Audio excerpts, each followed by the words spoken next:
Boa tarde, meus irmãos. Sejam todos bem-vindos. Como sempre, nós fizemos uma prece de abertura antes de iniciar o nosso trabalho. Então, neste momento, visualizando a figura de Jesus, mentalizando, pedindo a esse mestre, amigo, que nos envolva em paz, em harmonia, que todos nós possamos assimilar tudo que vai ser falado aqui pelo nosso irmão palestrante, que ele seja inspirado, intuído. Ajuda, Jesus. Tu sabe as necessidades de cada um de nós. Então nos envolva na tua misericórdia, na tua paz, que possa tudo transcorrer dentro das necessidades de cada um de nós. E assim teu nome é Jesus. Em nome dessa equipe da Paulo de Tarso, espíritos abnegados, companheiros amorosos, damos por iniciada a atividade de palestra. Que assim seja. Boa tarde a todos. Esse tema que foi proposto, ele faz parte do capítulo 7 do Evangelho segundo o Espiritismo, e ele é um item bem curtinho ao final. Esse tema de missão dos homens inteligentes. E a gente fica pensando, puxa, missão dos homens inteligentes. Várias perspectivas aqui se abrem nessa questão. Primeiro, a gente poderia dizer, qual é mesmo a missão de uma pessoa inteligente? É ter uma vida fácil? É ter uma facilidade nessa existência? Passar sem grandes dificuldades? Não parece que seria isso, dentro de alguma forma. Outro, será que isso mexe com o orgulho, com a vaidade? E muitas vezes mexe. Aquelas pessoas, às vezes, que são muito inteligentes, vão se isolando, vão se afastando e dificilmente aprendem a servir. Tem aqueles que colocam a inteligência ao favor de todas as pessoas. Tem outras até que usam da inteligência para tumultuar, nas suas teorias, nas suas hipóteses, lançam coisas de confundir, teoremas, abordagens, que muitas vezes não ajudam a humanidade e até retrocede em algumas questões. Também existe, às vezes, uma falsa ilusão de inteligência. A pessoa se acha muito inteligente e, na verdade, não é tão assim, ou muitas vezes gera uma acomodação. A pessoa pensa que é inteligente e tem aquela ideia de que, bom, já estou bom, não preciso fazer nada. Eu vou seguir a minha vida e pronto, e segue, às vezes, uma vida um pouco vazia, sem utilidade. Dessa passagemzinha aqui, eu me lembro de uma história do Richard Simonetti, que é muito bom de a gente ler. Quem tiver a oportunidade de ler os livrinhos dele, são interessantíssimos. E ele traz uma ocasião em que um senhor vai se confessar com o padre, e começa a confissão dele dizendo que ele pedia desculpas, mas ele era um homem muito vaidoso. E aí o padre ficou interessado e perguntou, tu é muito vaidoso, por acaso é muito rico? E ele disse, não sou muito rico, eu até passo bastante necessidades mesmo. Então seria uma pessoa muito inteligente? Não consegui nem terminar os estudos, não compreendi as letras, era uma coisa difícil. Bem, então tu é uma pessoa muito bonita? Não, eu sou feio, até bem desengonçado. Então, tu é uma pessoa de grandes relações, te dá bem com as pessoas? Não, eu estou até em dificuldades, não consigo fazer amizades e tudo. Mas eu tenho esse problema maior mesmo, que é a vaidade. Aí o padre disse que olhou para ele e disse assim, meu filho, pode ir embora, tu não tem pecado nenhum, tu só é bobo. E às vezes é isso que acontece conosco. A gente se acha muito, e nada mais é do que apenas bobo, E nessas colocações a gente vê do Evangelho, e ele trata bem esse tema da questão da humildade, Embora esse capítulo se chame Bem-aventurados os pobres de espírito, isso, se nós formos ver, existem várias traduções ao longo do tempo, Mas a mais interessante não é que Jesus ou o próprio Evangelho chamasse de pessoas simplórias, ingênuas, parvas, ou tolas, E uma das boas traduções existe até de um português, lá no século XVII, tal do João Ferreira de Almeida, que sabia latim, que sabia grego, várias, era uma sumidade, e passou a vida toda dele fazendo traduções. E ele traduziu, em vez de pessoas pobres de espírito, ele traduziu como bem-aventurados os humildes de espírito, porque deles é o reino dos céus, né? Trazendo essa questão da humildade, e esse tema é muito importante quando a gente olha essa questão da inteligência, né? Aquelas pessoas que são bem dotadas, capacitadas, né? Se não houver a humildade, dificilmente vão conseguir fazer uma boa tarefa na sua própria existência, né? Então, Jesus não entende aqui o pobre de espírito como um homem desprovido de inteligência ou que não é capaz, mas aquele que tem um espírito humilde e que se abre para o mundo e reconhece que ainda tem muito a aprender. Mesmo tendo atingido graus interessantes de conhecimento em algumas áreas da vida, ele deve fazer um bom uso desse talento, dessa possibilidade, e deve adquirir novas possibilidades. Todos nós que viemos para cá, viemos com algumas missões, algo que nós podemos e já temos habilitações para executar, e outras questões que ainda nós viemos por aprender. Mas a melhor posição sempre vai ser a da humildade e de nos colocarmos a serviço do próximo. Quando eu me coloco para servir, eu naturalmente vou me abrir a forma de conseguir atender esse objetivo de servir ao próximo, né? De conseguir que a outra pessoa me entenda, de que ela não perceba que ela, na verdade, não está entendendo e que eu tenho maiores ou menores capacidades do que ela, me coloco igual a ela dentro das posições e vou abrindo os conhecimentos, vou ajudando e vou auxiliando. Então, a humildade e o servir é fundamental para todo e qualquer talento que a gente disponha dentro da nossa própria realidade. Então, essa condição de espírito, ela nos abre para várias questões, né? Felizes aqueles que têm a consciência de sua pobreza espiritual ou da sua humildade e que buscam humildemente aquilo que necessitam, né? E nesse capítulo ele coloca exatamente ainda dizendo assim: não vos orgulheis do que sabeis, porque esse saber tem limites bem estreitos no mundo que habitais.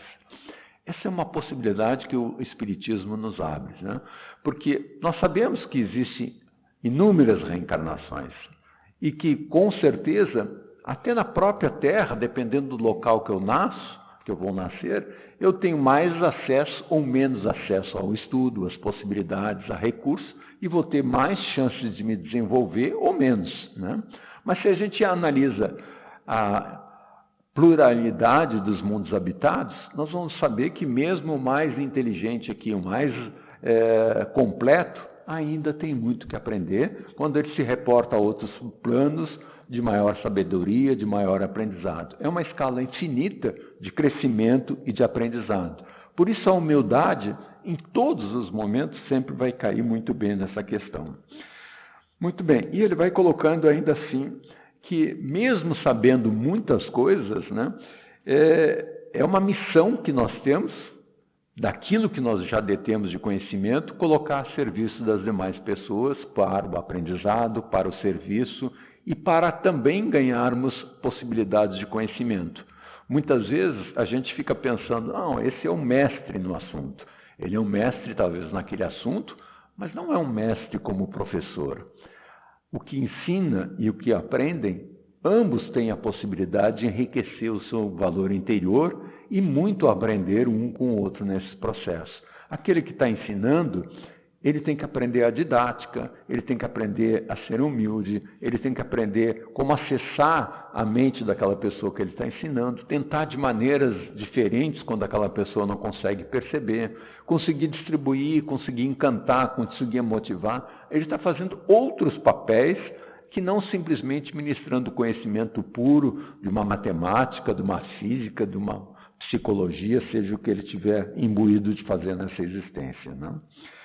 Muito bem. O que é interessante disso, ao longo dessa semana eu estava ouvindo uma palestra de um um cara bastante contestador, assim, para todos os aspectos, né? Ele é muito bom de a gente ouvir, mas a gente tem que também ter uma boa base para a gente dizer, não, isso aqui já é demais, isso aqui é de menos, né? É o Adenauer Novaes, né? Ele foi engenheiro civil por muito tempo, depois ele estudou filosofia, depois ele se formou em psicologia, e ele tem a Fundação Lar Harmonia, na Bahia, que é imenso trabalho, bonito de ver, e ele traz vários conceitos assim. E nessa questão da humildade, do aprendizado, ele trouxe algumas questões que nos botam a gente refletir com mais profundidade nessa questão, né? Ele chamou essa palestra, que foi no dia 4 de junho, né, a questão da mudança, né? E o tema nos envolve, né? A primeira pergunta que a gente se faz é, eu já estou bom? Será que eu já aprendi o que eu tinha? Será que agora é só cuidar da minha família, cuidar das coisas como eu estou fazendo, e isso encerra? E eu realmente já alcancei o que a vida poderia me trazer de maiores conhecimentos? Será que a vida está tranquila agora? E aí a gente começa a refletir não só na questão exterior, mas nas questões interiores, e a gente se dá conta que a gente está muito longe ainda dessa questão de aprendizado e que nós poderíamos sim intensificar fortemente o nosso aprendizado ainda nessa existência, independente da nossa idade, né? Primeiro ponto que a gente diz assim, não, mas e a vida? Está tudo bem. Teoricamente, quando a gente diz isso, uma vida sem problemas é um grande problema.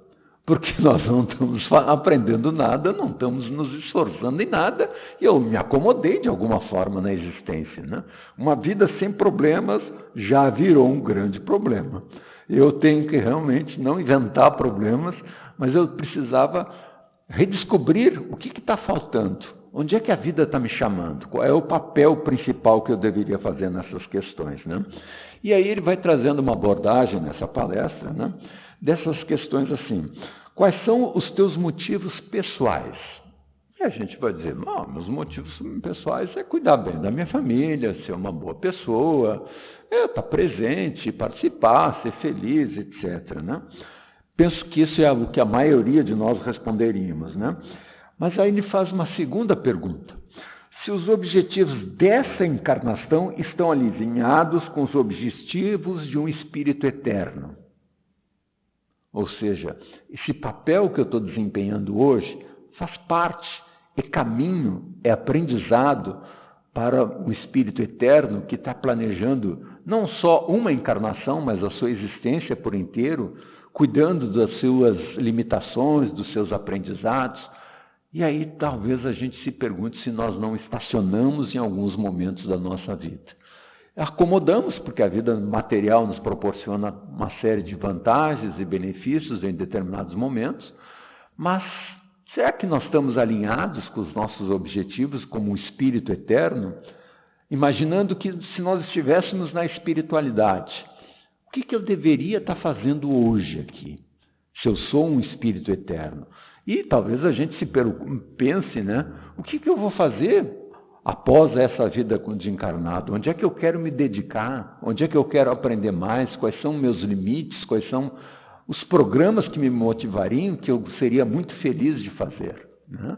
É claro que muitas vezes a gente vai usar a habilidade que a gente já dispõe, mas que nos dê alegria, que a gente se empenhe nessa própria questão. Então, nós temos que entender que os objetivos materiais devem ser meios de nos tornarmos um ser eterno. Tornar-te quem tu és.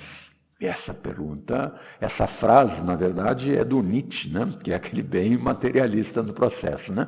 Não que ele não tenha coisas bastante importantes, ele traz com essa questão de nós sabermos quem nós somos, né? E sermos felizes e amar a vida como ela é, do jeito que ela se apresenta.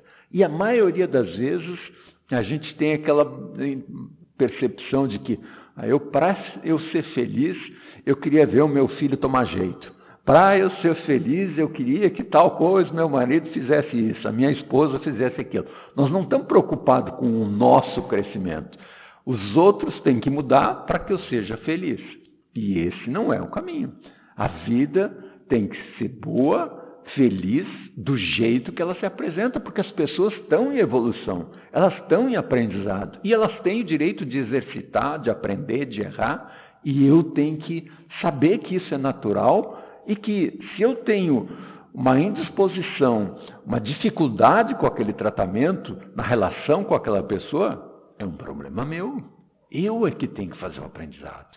Mas, maioria das vezes, a gente transfere os nossos problemas para os outros, dizendo, nesse momento não tem condições de lidar com aquela pessoa, uma pessoa é uma mala sem alça, né? E vai por aí afora, todos os jeitos que a gente diz. Eu evito, né? Mas eu entendo que a gente evite e não queira ter problemas e dificuldades desnecessárias. Mas sou eu que não sei lidar. Aponta alguma coisa em mim dentro desse processo, né? Então, mesmo que eu seja muito inteligente, muito cheio de capacidades, o que é que eu estou fazendo, quais são os meus objetivos dentro da própria vida, né? E aí ele vai fazendo uma segunda pergunta. Quais são as tuas inabilidades? Eu vou relacionar um monte, né? Eu tenho que relacionar a inabilidade na cozinha, eu tenho que relacionar a inabilidade nos esportes, e aí por aí vai fora. Umas são mais importantes para essa encarnação e outras nem tanto quando a gente olha sobre uma perspectiva mais eterna. Mas quais são as minhas inabilidades profissionais? Tem coisa para aprender no mundo profissional? Quais são as minhas inabilidades nos relacionamentos e relacionamentos familiares? Eu consigo ser aquela pessoa que ajuda, que encanta, que todo mundo tem alegria e prazer de estar junto de nós? O que eu não sou capaz de fazer? Pensa, o que eu não consigo fazer que seja bom, que seja por o nosso próprio aprendizado? Então ele começa a trazer aqui abordagens para a gente não só olhar para o mundo exterior, das minhas facilidades, das minhas capacidades, mas aquilo que hoje eu ainda não tenho capacidade de fazer. Eu não gosto muito de línguas. Então, talvez seja uma inabilidade. Eu não gosto muito de ler, porque ler, às vezes, eu não entendo o que eu estou lendo. Isso aponta uma inabilidade. Eu não consigo muito bem nessa questão de matemáticas e coisas. Pensa como espírito eterno. Eu vou passar uma eternidade sem conseguir lidar com alguns aprendizados? Dificilmente. Então, eu deveria, de certa forma, me abrir. E aquilo que eu não tenho habilidades, significa que eu trabalhei pouco. Aquilo que eu tenho grande facilidade, é porque eu me empenhei, porque eu me dediquei, é mérito meu, e posso fazer um bom uso desses aprendizados. Mas o que eu não tenho, não vai surgir com a morte. Não vai surgir com a passagem para o plano espiritual. O gosto pelaquilo que eu ainda não consegui desenvolver, ainda está longe de nos fazer presente na nossa vida. E a vida é como ela é. E eu é que tenho que me adaptar e ser feliz, amar a vida. E perguntar se eu já sou aquele que eu quero ser no futuro. Já atingi essa meta? E de repente a gente para e fica meio preocupado com isso. Porque nós estamos conduzindo a vida, né? Nós vamos seguindo em frente, sem muitas vezes se questionar dessa questão. E aí vem outras questões que ele conhece. Conhece as tuas sombras? E a gente sempre fala isso em termos psicológicos, de conhecer a sombra ou não. Mas conhecer a sombra, ele se refere aqui a conhecer o nosso lado mal. E a gente diz, mas eu não sou uma pessoa má, eu sou uma pessoa boa. Tá bem? Mas será que não tem um lado mal? O mal que eu faço aos outros porque eu não sei como resolver as situações? Em situações de perigo, em situações de dificuldade, muitas vezes eu assumo uma posição egoísta, né? Porque eu não sei lidar com aquilo. E aí eu vou proteger a minha vida e abandono a vida dos outros, né? Eu não sei como conduzir o processo e eu lanço o olhar sobre mim e abandono. E quando a gente se lembra que Jesus falava que nós somos responsáveis pelo bem que nós fazemos e pelo bem que nós não fizemos, nos complica um pouco. Então nos chama para essa realidade de nós trabalharmos as nossas sombras, as nossas dificuldades, os nossos traumas de infância, aquela região do nosso inconsciente, de nós mesmos, que eu tenho dificuldade, que eu fico nervoso, que eu xingo, que eu reclamo, que eu perco a paciência, isso aponta regiões que machucaram no passado e que hoje eu não tenho condições ainda de trabalhar e que eu precisaria olhar sobre esses aspectos, né? Outro que ele colocou ainda é quais são os seus preconceitos. E eu, quando eu vi isso, eu disse, eu não tenho preconceito. Graças a Deus não tenho preconceito.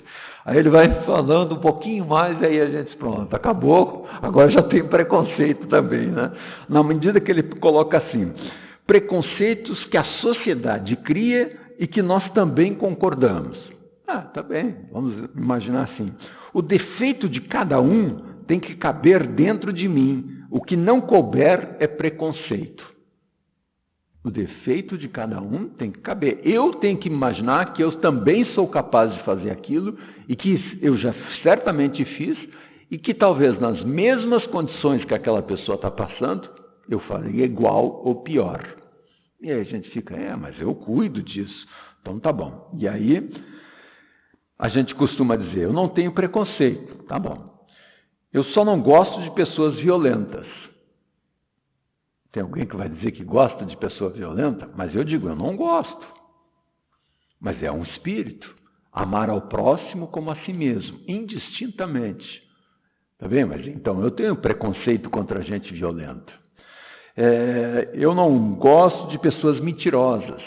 Então, tu tem preconceito com elas, pessoas que muitas vezes, nas situações da vida, utilizam a mentira. Tá bem? Eu não gosto de pessoas arrogantes. E aí nós vamos nos dando conta que nós temos uma série de preconceitos, que nós vamos dividindo muitas vezes a vida entre o bem e o mal, e vamos nessa velha estrutura do passado, em que é a luta do bem contra o mal.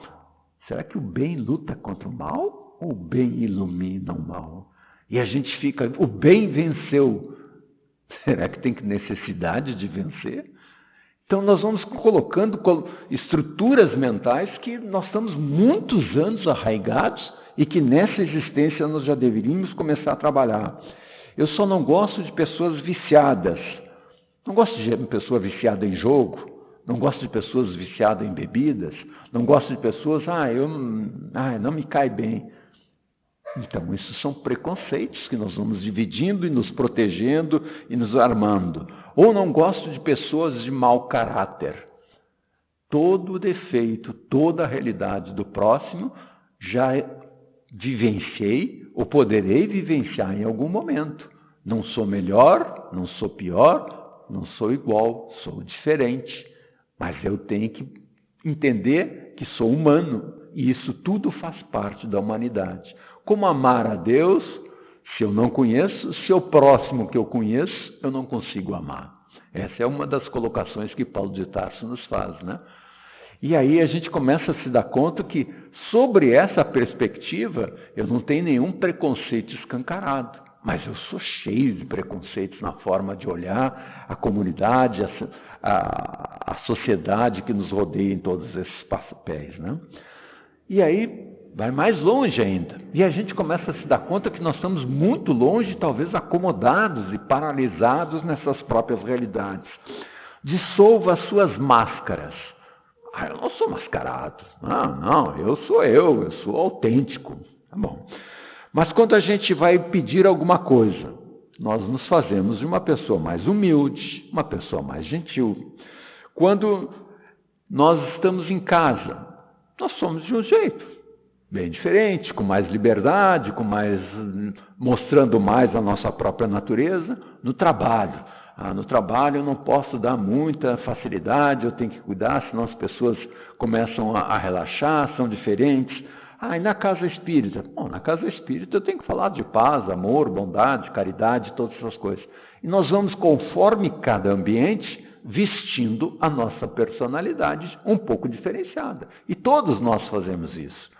E é natural, né? Assim como a gente, quando vai à praia, a gente usa o traje de banho, quando a gente vai a uma cerimônia festiva, a gente veste outras roupas, quando nós vamos no dia a dia, na feira, no supermercado, nós usamos roupas diferentes.